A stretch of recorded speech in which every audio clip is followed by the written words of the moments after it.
মহান জাতীয় সংসদের অধিবেশন চলছে।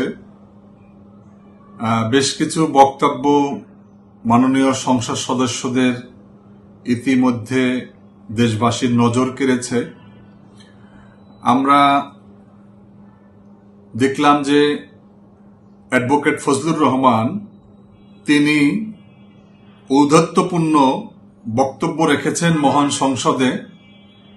তিনি এই রাজাকারের বাচ্চারা ফজলুর রহমান বেঁচে আছে, তার মানে তিনি ওখানে যারা ছিলেন তাদের উদ্দেশ্য করে বলেছেন। প্রথমত তিনি সংসদ সদস্যদেরকে আঘাত করে উদ্দেশ্য করে রাজাকারের বাচ্চা বলেছেন। এবারে আসি রাজাকারের বাচ্চা হিসাবে কাদেরকে বলেছেন। আমরা জানি যে শেখ হাসিনা কথিত মানবতা বিরোধী অপরাধের নামে এদেশের রাজনীতিবিদদেরকে ফাঁসির মঞ্চে তুলেছেন, ফাঁসি দিয়েছেন।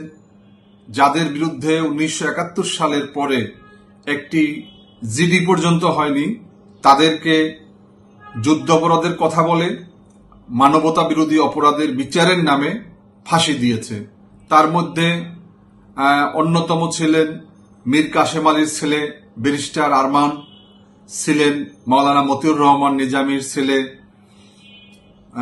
তারপরে ছিলেন আল্লামা দেলোয়ার হোসেন সাঈদীর ছেলে মাসুদ সাঈদী সহ, তারপরে আরো আমরা বাকিটা পরে বলছি। তো প্রথমত তিনি এই যে বক্তব্য দিলেন, এটা তিনি বলতে পারেন না। আমরা লক্ষ্য করলাম যে একই সংসদে মির্জা ফখরুল ইসলাম আলমগীর ছিলেন, যার বাবার বিরুদ্ধেও যুদ্ধাপরাধের বা তৎকালীন সময়ে পাকিস্তানি সরকারের দায়িত্বে থাকার অপরাধ, তৎকালীন পাকিস্তানিদের পক্ষে ভূমিকা রাখার অপরাধ। তারপরে মাহমুদুন নবী চৌধুরী, আমির খসরু মাহমুদ চৌধুরীর পিতা, তারপর সালাউদ্দিন কাদের চৌধুরীর সন্তান ছিলেন। এরা কি বলবেন? ওনারা কেন প্রতিবাদ করেন না? বরঞ্চ মির্জা ফখরুল ইসলাম আলমগীরকে দেখলাম তিনি টেবিল চাপড়িয়ে সমর্থন দিয়েছেন। তো আজকে এই সংসদে জুলাই পরবর্তী যেই সংসদ, এই সংসদ আর শেখ হাসিনার 17 বছরের সংসদ, এর মধ্যে কোনো পার্থক্য নাই। আমরা এই সংসদ এভাবে দেখতে চাই না, আমরা এরকম সংসদ প্রত্যাশা করি না। আমরা যারা জুলাইয়ে সম্মুখ সারিতে ভূমিকা পালন করেছি, যারা জুলাই যোদ্ধা, যারা শহীদ পরিবার, তারা এমন সংসদের জন্য, এমন বাংলাদেশের জন্য আমরা আন্দোলন সংগ্রাম করি নাই। আমরা একটি পরিবর্তন চেয়েছি। আমরা হিংসা, বিদ্বেষ, হানাহানি, কাদা সরাসরির রাজনীতির অবসান চেয়েছি। আজকে আমাদের সেই নতুন বাংলাদেশ, সেই নতুন বাংলাদেশের জন্য বিগত অন্তর্বর্তীকালীন সরকার যেই সংস্কারের উদ্যোগ নিয়েছিলেন, তাও দেখছি আজকে ভেস্তে গিয়েছে। আজকে এই বিএনপি সরকার, তারা গণভোটে ভোট দেওয়ার কথা বলে জনগণ তাদের কথায় সাড়া দিয়েছে। জনগণ 70% জনগণ গণভোটকে জয়যুক্ত করেছে। কিন্তু আমরা লক্ষ্য করেছি যে তারা গণভোটকে তারা পাশ কাটাচ্ছে। তারা এখন নতুন করে বারবার বলার চেষ্টা করছে যে তারা জুলাই সনদ অক্ষরে অক্ষরে তারা পালন করবে। আমি শুধু তাদের উদ্দেশ্যে একটা কথা বলবো যে অক্ষরে অক্ষরে আমরা বুঝি না। আপনাদেরকে কেউ অক্ষর পালন করতে বলে নাই। আপনারা শুধুমাত্র আমরা যেই ব্যালটে ভোট দিয়েছি, সেই ব্যালটে যেই কয়টি কথা বলা আছে, ওই কথাগুলো আপনারা পালন করেন, তাহলেই আমাদের সংস্কার হবে। সেখানেই সমস্ত চূড়ান্ত এবং দিক নির্দেশনা রয়েছে।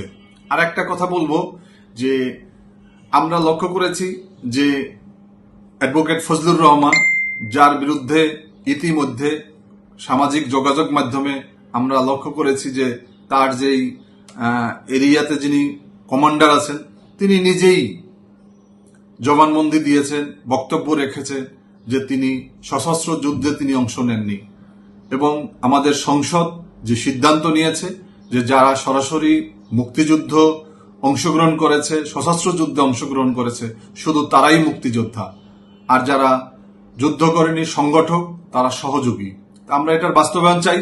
সেই সাথে আমরা বিশ্বাস করি যে আমাদের মুক্তিযুদ্ধের শহীদদের যেই সংখ্যা নিয়ে অনেক বিতর্ক রয়েছে, আমরা চাই যে বর্তমান এই সরকার, এই সংসদ, তারা এই মুক্তিযুদ্ধে কত লোক শাহাদত বরণ করেছিল তা তদন্তের মধ্য দিয়ে তারা একটা সুন্দর একটা তালিকা দেশবাসীর সামনে উপস্থাপন করবেন।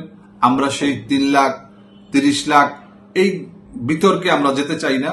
আমরা চাই যে আমাদের মহান মুক্তিযুদ্ধে যে সমস্ত শহীদরা জীবন অকাতরে বিলিয়ে দিয়েছেন, সেই ছাত্র, শ্রমিক, কৃষক, সেই ক্ষেতমজুর, তাদের একটা পরিসংখ্যান হওয়া উচিত এবং আমাদের জুলাইয়ের যারা জীবন দিয়েছে তাদের যেই চেতনা, মহান মুক্তিযুদ্ধের চেতনা, এর ভিতরে কোনো ডিফারেন্স নাই। আজকে শুধুমাত্র ভারতের প্রেসক্রিপশনে শুধুমাত্র বাংলাদেশে বিভক্তির রাজনীতি করা শুরু করেছে। বিএনপির নেতারা আজকে জামাত ইসলামী নিয়ে প্রশ্ন তুলেছে, তাদেরকে যুদ্ধ অপরাধের কথা বলে, রাজাকারের কথা বলে এই মহান সংসদে। আজকে বিএনপির তো জামাত ইসলামী নিয়ে জামাতকে যুদ্ধ অপরাধী, রাজাকার বলার কোনো এখতিয়ার নাই, কোনো সুযোগ নাই। কারণ বিএনপি এই জামাত ইসলামীকে তারা দীর্ঘ প্রায় 2 যুগের কাছাকাছি তারা তাদের সাথে জোট করেছে। এই জামাত ইসলামীর সমর্থন নিয়ে 1991 সালে সরকার গঠন করেছিল। 2001 সালে বেগম খালেদা জিয়া 4 দলীয় জোটের সরকার গঠন করেছিল। তারপরে দীর্ঘ দিন যাবৎ প্রায় ফ্যাসিবাদ বিরোধী আন্দোলনে জামাত, বিএনপি একত্রে আন্দোলন সংগ্রাম করেছে। তো সরকার গঠনের সময় জামাত যুদ্ধ অপরাধী ছিল না, রাজাকার ছিল না। এই 17 বছর আন্দোলন সংগ্রাম করলেন, জীবন বিলিয়ে দিল শুধুমাত্র জামাত ইসলামী। বিএনপির সাথে জোটে থাকার কারণে জামাত ইসলামের নেতাদেরকে ফাঁসি দেওয়া হয়েছে। তো আজকে তারা আপনাদের চোখে রাজাকার হয়েছে। এই রাজাকার, এই বিভক্তির রাজনীতি, এটা হচ্ছে ভারতীয় এজেন্ডা, এটা হচ্ছে আওয়ামী লীগের এজেন্ডা। যার কারণে এই আওয়ামী লীগের এজেন্ডা বাস্তবায়নের জন্য আপনারা যদি ক্ষমতাসীন হয়ে থাকেন, আপনারা ভুলের জগতে আছেন। আপনাদেরকে জনগণ ক্ষমা করবে না এবং জনগণ আপনাদের ব্যাপারেও নতুন করে রাজপথে নামতে বাধ্য হবে। আমরা বলতে চাই, বিএনপি একটি মজলুমের দল। বিএনপি নেত্রী বেগম খালেদা জিয়া দীর্ঘদিন এই বাংলাদেশের মানুষের মুক্তির জন্য, এদেশে গণতন্ত্র প্রতিষ্ঠার জন্য, আইনের শাসন, মানবাধিকার প্রতিষ্ঠার জন্য যেই লড়াই সংগ্রাম করেছেন, শহীদ রাষ্ট্রপতি জিয়াউর রহমান এদেশের মানুষকে বহুদলীয় গণতন্ত্র দিয়েছেন।